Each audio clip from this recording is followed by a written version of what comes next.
بسم الله الرحمن الرحيم. قال النبي صلى الله عليه وسلم: للصائم فرحتان، فرحة حين يفطر وفرحة حين يلقي ربه. أخرجه مسلم أو كما قال النبي صلى الله عليه وسلم. رمضان المبارک کی آمد قریب قریب ہے، اور اس موقع پر چونکہ ماحول ملک ہی نہیں بلکہ تقریباً پوری دنیا میں لاک ڈاؤن کا ماحول ہے، لوگ گھروں کے اندر ہیں، اخراجات کے تعلق سے اور دوسری چیزوں کے تعلق سے ہر انسان کے سامنے بہت سے مسائل ہیں. اسی طرح مسلمانوں کے سامنے بہت سے مسائل ہیں. تو ایسے مشکل مواقع پر شیطانی وساوس اور شیطانی خیالات کی بنیاد پر ایک عام مسلمان کے ذہن میں اس قسم کے سوالات بہت ابھرتے ہیں کہ اللہ تبارک و تعالی نے رمضان المبارک کے روزوں کو کیوں فرض فرمایا، یا رمضان المبارک ہر سال کیوں آتا ہے، یا اسی طرح اسلام کے اندر عمل کرنے کے تعلق سے اتنی زیادہ مشکلات کیوں ہیں. دیگر مذاہب کو آپ لیں تو ایک ہفتے کے اندر ایک مرتبہ ہی عبادت گاہ کو جانا کافی ہوتا ہے. دوسری طرف اسلام کے اندر 24 گھنٹے کی زندگی میں تقریباً 5 مرتبہ مسجد کو جانا فرض قرار دیا گیا ہے. 5 مرتبہ اللہ کے سامنے اس کی بارگاہ کے اندر سر کو جھکانا ہوتا ہے. تو یہ چیزیں کیوں ہیں؟ اللہ تبارک و تعالی نے ایسا کیوں بنایا ہے اسلام کے نظام کو؟ روزے کو لیں کہ بھوکا اور پیاسا رکھا جاتا ہے، اور بھوکا اور پیاسا رکھنا ہی تھا تو کھانے کے اوقات ایسے ہوتے کہ سحری کا وقت صبح 8 یا 7 بجے ہو جاتا، دوپہر میں تھوڑا کھانا ہو جاتا. یعنی انسانی ذہن آسانی کو چاہتا ہے کہ بھوکا رکھنا ہی تھا تو پورے دن کیوں بھوکا رکھنا. اور سحری کا وقت رکھا گیا، وہ بھی اتنا مشکل وقت ہے کہ دنیا کے اندر کوئی قوم اس موقع پر کھانا نہیں کھاتی. مثلا آپ کسی کی دعوت کریں، کسی کو اپنے گھر پر انوائٹ کریں تو عام طور پر اس کا وقت دوپہر کا یا شام کا ہوتا ہے. مگر آپ کسی کو کہیں کہ آپ صبح میں 3:30 بجے یا 4 بجے ہمارے یہاں کھانے پر مدعو ہیں، آپ انوائٹڈ ہیں، آپ ہمارے یہاں آئیں اور آپ آ کر کے کھانا کھائیں، تو سامنے والا انسان 1 منٹ کے لیے سوچے گا کہ کہیں ایسا تو نہیں کہ یہ دعوت دینے والا، مجھے اپنے گھر پر کھانے کے لیے مدعو کرنے والا ذہن سے معذور ہو کہ کون صبح کو 3:30 بجے 4 بجے کھانے کے لیے بلاتا ہے. مگر اللہ تبارک و تعالی نے سحری کا وقت رکھا صبح میں، صبح صادق سے پہلے.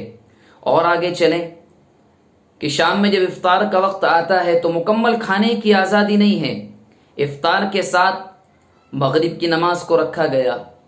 اور آپ جانتے ہیں کہ جب ایک انسان ایک مرتبہ افطار میں یا کسی بھی موقع پر تھوڑا بہت کچھ کھا لے اور اس کے بعد تھوڑا وقفہ ہو جائے تو دوبارہ کھانے کو دل بھی نہیں چاہتا، اور بھوک بھی تقریباً ختم ہو چکی ہوتی ہے. اور اس کے بعد عشاء کو رکھا گیا. حالانکہ بعض انسانی ذہن یا کوئی بھی یہ سوچ سکتا ہے کہ ہونا تو یہ چاہیے تھا کہ عشاء کی نماز نہ ہوتی. اسی قسم کے بہت سے سوالات ہیں رمضان کے تعلق سے، چونکہ مشکلات کا زمانہ ہے کہ اللہ نے اتنی مشکلات اور اتنی آزمائش کی چیزیں ہمارے لیے کیوں رکھی ہیں. کیوں ہم سے کہا جاتا ہے کہ یا ایھا الذین آمنوا کتب علیکم الصیام، کہ تمہارے اوپر روزوں کو فرض کر دیا گیا ہے. حالات بڑے مشکل ہیں، اور ایسے سوالات کسی کے بھی ذہن میں آ سکتے ہیں. تو یہ تمام چیزیں جو اللہ تبارک و تعالی نے امت مسلمہ کے لیے فرض قرار دی ہیں اور جن پر عمل کرنے کے لیے کہا گیا ہے، وہ صرف اس واسطے ہیں کہ اللہ کی محبت پیدا ہو.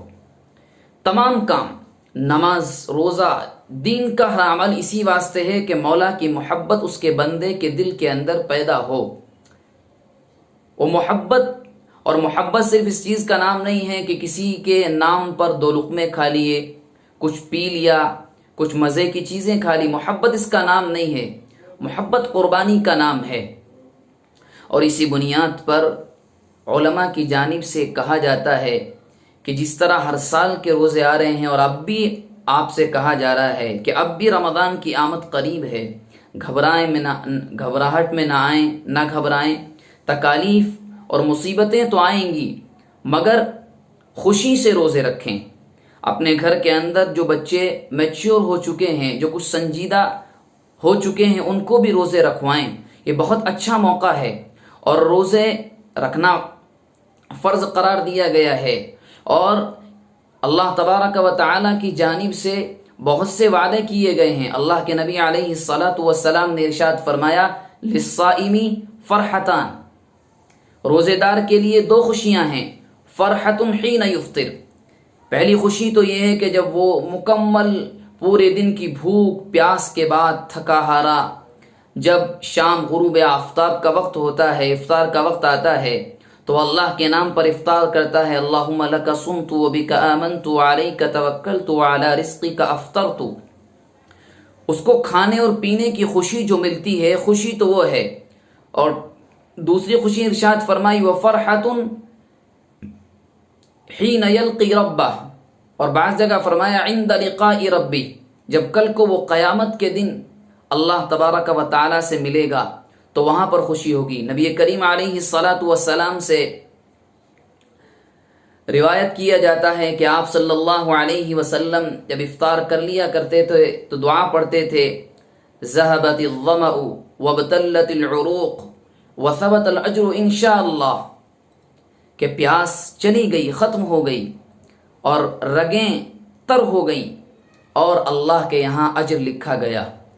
اللہ تبارک و تعالی کی جانب سے اجر لکھ لیا جاتا ہے۔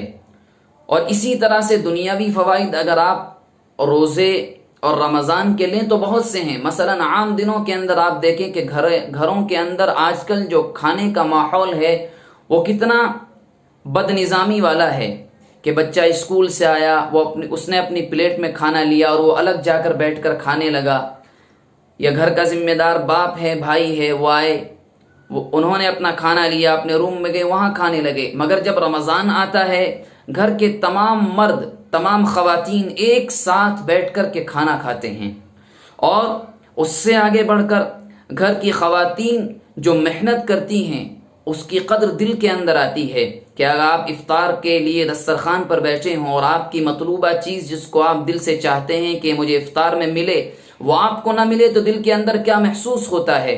مگر گھر کی خواتین تمام تر مشکلات کے باوجود، مصائب کے باوجود، تمام طرح کی چیزیں جو اس وقت میسر ہوتی ہیں، جس کا بنانا ممکن ہوتا ہے، ان کو تیار کر کے گھر کے دسترخوان پر وہ لا کر کے رکھتی ہیں، تو گھر کی خواتین کی قدر بھی آتی ہے۔